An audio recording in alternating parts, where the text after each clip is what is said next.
सुन्नियों का मरकज बरेली है। चूंकि इश्क रसूल की हिफाजत वहां मुस्तफा के उस जबरदस्त दाई और मुबल्लिग ने किया है। उन्होंने गुस्ताखों को बेनकाब किया और साहिब ईमान की हिफाजत की। तो बरेली अब मरकज आला हजरत की वजह से है, न किसी कॉलेज, न किसी मदरसा, न किसी यूनिवर्सिटी की वजह से। तो मैंने अस्सलाम वालेकुम नाजरीन, मैं हूं आपका मेज़बान मोहम्मद सद्दाम और आप देख रहे हैं हमारे YouTube channel MS Hussain vlog को। नाजरीन, आज के व्लॉग में हम बात करेंगे मुफ्ती शहरयार के बारे में, जो कि काफ़ी मशहूर और मारूफ शख्सियत है। तो दोस्तों, इनके बारे में जानना है तो चैनल को सब्सक्राइब कीजिए और बेल आइकन को ज़रूर दबाइए। तो नाजरीन, आज हम बात करेंगे शहरयार, मुफ्ती शहरयार के बारे में। और मुफ्ती शहरयार वो नामवर शख्सियत है जिन्हें पूरे हिंदुस्तान के तमाम सुन्नी उलमा से लेकर आवाम तक जानते हैं। और ये वह शख्सियत है जो किसी तारुफ के मोहताज नहीं है। और आप जो है मुफ्ती शहरयार की शख्सियत से आप भी वाकिफ़ है। तो नाज़रीन, आज हम मुफ्ती शहरयार के बारे में बात करेंगे, जो आज से एक हफ्ता पहले एक वीडियो उनके बारे में वायरल हुआ, जिसमें जो है शायर को आप डांटते हुए नजर आते हैं। तो चलिए आज हम उनके बारे में जानते हैं और क्यों उन्होंने डांटा। तो चैनल को सब्सक्राइब कीजिए और वीडियो को देखिए। ये बताएं, आप लोग क्यों हंगामा करते रहे? क्यों आप लोग हंगामा करते रहे? क्यों हल्ला करते रहे? मैंने 1.5 से 2 घंटे की तकरीर की, आप लोग क्यों चिल्लाते रहे? क्यों आपने स्टेज को बदनाम किया? ये हजारों लोग बैठे हुए सब देख रहे हैं कि आप लोग बातचीत कर रहे हैं, मोबाइल चला रहे हैं। आप लोग इंजन हैं, आपको देख के वो पैरवी करते हैं। बस असद भाई आ जाएं, खड़े हो जाएं, नात पढ़ दें। यही है 2 घंटे जो मैंने शरीयत पेश किया, कुरान हदीस पढ़ा, उसका क्या हुआ? ये सारा मजमा सुनता रहा और आप लोग चिल्लाते रहे और बात करते रहे और कहते हैं कि आलिमों का एहतराम नहीं है। गरीब नवाज ने कहा है कि आखिर जमाने में आलिमों को बकरी के चरवाहे की तरह मारा और हकाया जाएगा। ये जाहिल खेत छोड़ के नमाज पढ़ने आएगा और आप सड़क पे रुमाल झाड़ेंगे और बोलेंगे आलिमों का एहतराम नहीं है।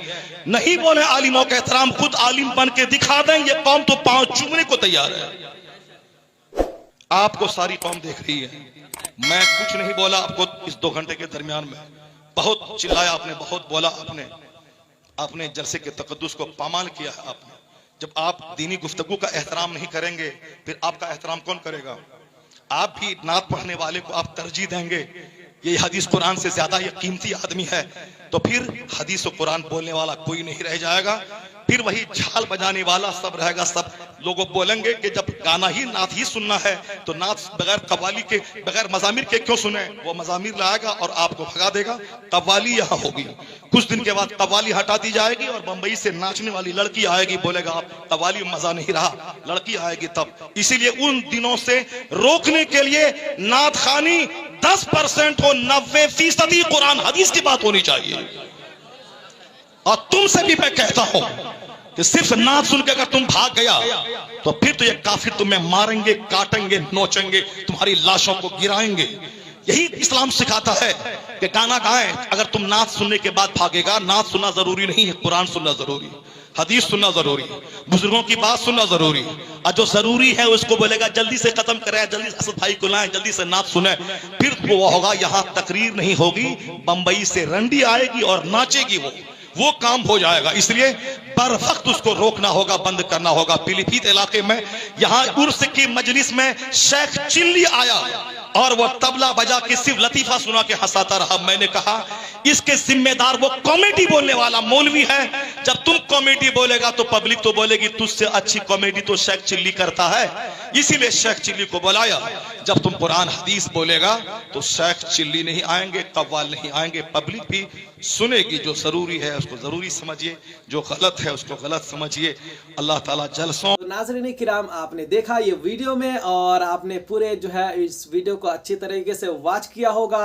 नाज़रीन, यहाँ पर देखने की बात यह है और बताने की बात यह है कि आजकल जब उलमा, अच्छे आलिम या हमारे जो उलमाए हक है, जब वो बयान करते हैं, उनके पीछे शायरों का आप देखे होंगे कि लोग जो है और हमारे जो कौम के रहनुमा जब बयान करते, तकरीर करते हैं और लोगों को हदीस और लोगों को तफसीर हदीस और कुरान और इन चीज़ों पर जब गुफ्तगू करते हैं तो पीछे कुछ उलमा ऐसे भी होते हैं जो बैठे मोबाइलों को चलाते हैं और अपने बातों में मशगूल रहते हैं। तो इसी तरह जब मुफ्ती यार शहरयार ने कंटिन्यू 2 घंटे तक बयान किए, जिसमें आपने कुरान की तफसीर, जिसमें कुरान के बारे में मफाहिम को सिहतें भी किए, लेकिन जब आप बयान कर रहे थे, जब आप लोगों के सामने खिताब फरमा रहे थे, लोगों को खिताब फरमा रहे थे, तो पीछे बैठे हुए जैसे कि आप देखेंगे असद इकबाल है और कई शायर जो है पीछे बैठकर मोबाइल चला रहे थे और आपस में ज़ोर ज़ोर से बातें कर रहे थे।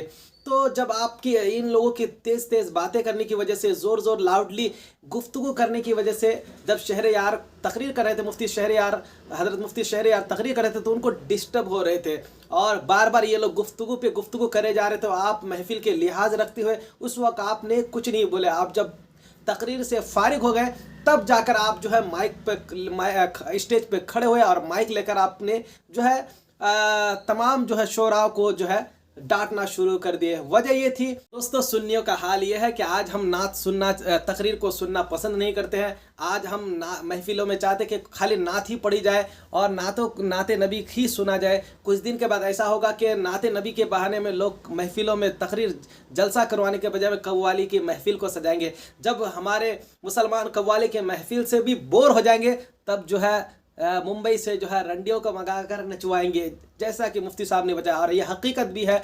लोग आज जब अहादीस करीमा को बयान किया जाए, कुरान के तफसीर को बयान किया जाए, तो लोग गौर से नहीं सुनते बल्कि इंतशार करते हैं। लोग कहते हैं कि नात पढ़ने वाले को बुलाया जाए, नात पढ़ने वाले। तो याद रखिए, आज नात पढ़ने वाले को बुलाया जाता है, नात पढ़ने वाले को तकरीर करने वालों से तरजीह दी जाती है। उसी तरह कल नात पढ़ने वालों से ज़्यादा तरजीह उन लोगों को दिया जाए जो कव्वाल होते हैं, जो गाने पर गाना गाते हैं, कव्वाली करते हैं, उन लोगों को तरजीह दी जाएगी। जब कल इन लोगों से भी दिल भर जाएगा तो कल रंडियों को लाकर जो है लोग नचवाएंगे महफिलों में। इसी तरह मुफ्ती साहब ने चंद बातें कही और यहाँ मुफ्ती साहब की बातों को जो है बगौर हमारे दिल पे लेना चाहिए और ये हकीकत है। हमें जो है कौम को सुधारना चाहिए। जिस महफिलों में हम इतने लाखों रुपए, 2 लाख रुपए खर्च करते हैं, 3 लाख तक, कहीं महफिल तो 10 लाख तक भी खर्च करते हैं, लेकिन उन महफिलों का कोई भी निचोड़ नहीं निकलता, कोई भी फ़ायदा नहीं। ना लोग नमाजी बनते, ना लोग दीनदार बनते। तो हमारे महफिलों को जो है, हमारे महफिलों के रंग ढंग बदलना चाहिए और हमें शरीयत के मुताबिक जो है जलसा जुलूस करना चाहिए, ताकि लोग जब जलसे में आए तो उन्हें दीन सीख के जाए, उन्हें नमाज़ पढ़ने के तरीक़े सीख के जाए, उन्हें नबी की मोहब्बत लेकर यहाँ से जाए। ऐसा ना हो कि यूँ सुने, नात सुने और इधर से सुने उधर से निकाल दे। ऐसा नहीं होना चाहिए। मुफ्ती साहब ने बिल्कुल सही फरमाया और बेजा फरमाया और मुफ्ती साहब के बात को सर आँखों पे लिया जाए। और यकीनन जो उलमा हक़ है वो हमेशा सच बोलते हैं और मुफ्ती शहरयार की बात पर गौर किया जाए। तो मिलते हैं